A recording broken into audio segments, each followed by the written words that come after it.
वालेकुम वीवर्स, कैसे हैं? उम्मीद करती हूँ आप लोग अच्छे होंगे। अल्लाह ताला आप रात का दिन अच्छे से गुजारते हैं।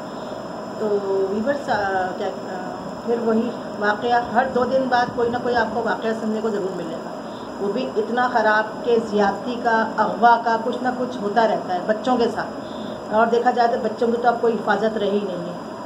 तो हमें भी चाहिए कि हम अपने बच्चों की हिफाजत इस तरह से करें कि ऐसा वाक़ई पेश ना आए। और पेरेंट्स को चाहिए, सबसे ज़्यादा पेरेंट्स, कि वो अपने बच्चों पे नज़र रखें और थोड़ी सख्ती भी करें। नज़र यूँ रखें कि अगर बच्चे स्कूल जाते हो तो अगर आपका घर ऊपर है तो आप नीचे आ जाएं उनको छोड़ने के लिए, वैन में बिठाने के लिए। जब स्कूल जाते हैं अगर नीचे रहते हैं तो गेट पे आएँ उनको वैन में बिठाने के लिए, स्कूल भेजने के लिए। और जब वो आए तो कुछ देर पहले आप लोग गेट पे खड़े हो जाएं रिसीव करने के लिए। इस तरह से आप लोग जो है बहुत बड़ी परेशानी से बच जाएंगे। और अगर बच्चे थोड़े से बड़े जब हो जाते हैं तो वो दोस्तों के भी आते जाते हैं तो उन पे सख्ती करेंगे, बता के जाएँ, बता कर आएँ।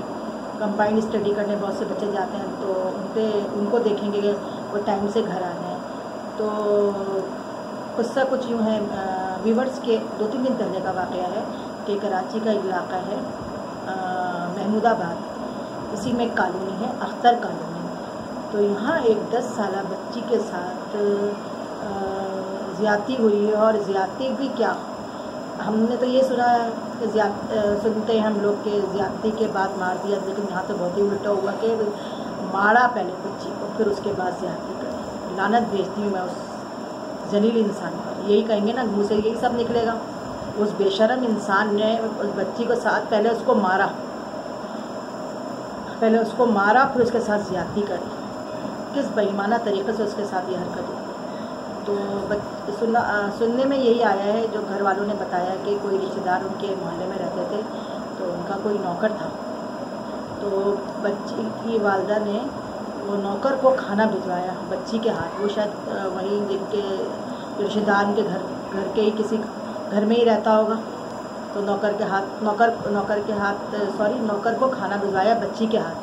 वालदा को भी चाहिए था कि बच्ची के हाथ खाना भिजवा रही है, खुद देकर आ जाती। तो ये वाक़या तो नहीं पेश आता, लेकिन खैर बच्ची जब खाना देने गई तो उसके बाद जो है वो वापस ही नहीं आई। घर वालों को तशवीश हुई। जब घर वालों ने ढूंढा तो उसी के नौकर के कमरे से बच्ची की फंदा लगी हुई लाश, यानी कि पंखे से फंदा लगी हुई लटकी हुई थी और उसकी लाश बरामद हुई। उसके बाद पुलिस को बुलाया गया।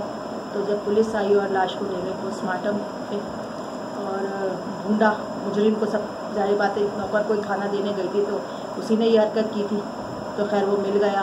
और जब बच्ची का पोस्टमार्टम वगैरह हुआ तो पता चला कि बच्ची पे पहले इसको मारा और फिर इसके साथ ज़्यादती करी।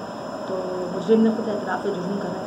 तो कितने परेशान हुए, वहाँ पे क़यामत ही एक तरह से।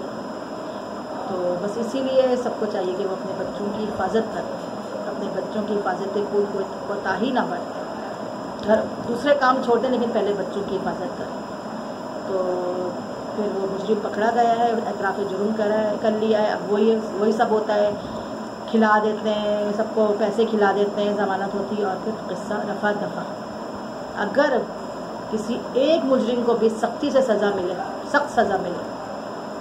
तो फिर दूसरों की हिम्मत ना हो। और ये वाक़या तो बिल्कुल आम हो चुके हैं, रोज़ाना ये कहानियाँ हो रही हैं, रोज़ाना बच्चों के साथ ये वाक़यात हो रहे हैं, लेकिन माँ बाप को अक्ल अभी भी नहीं आ रही है।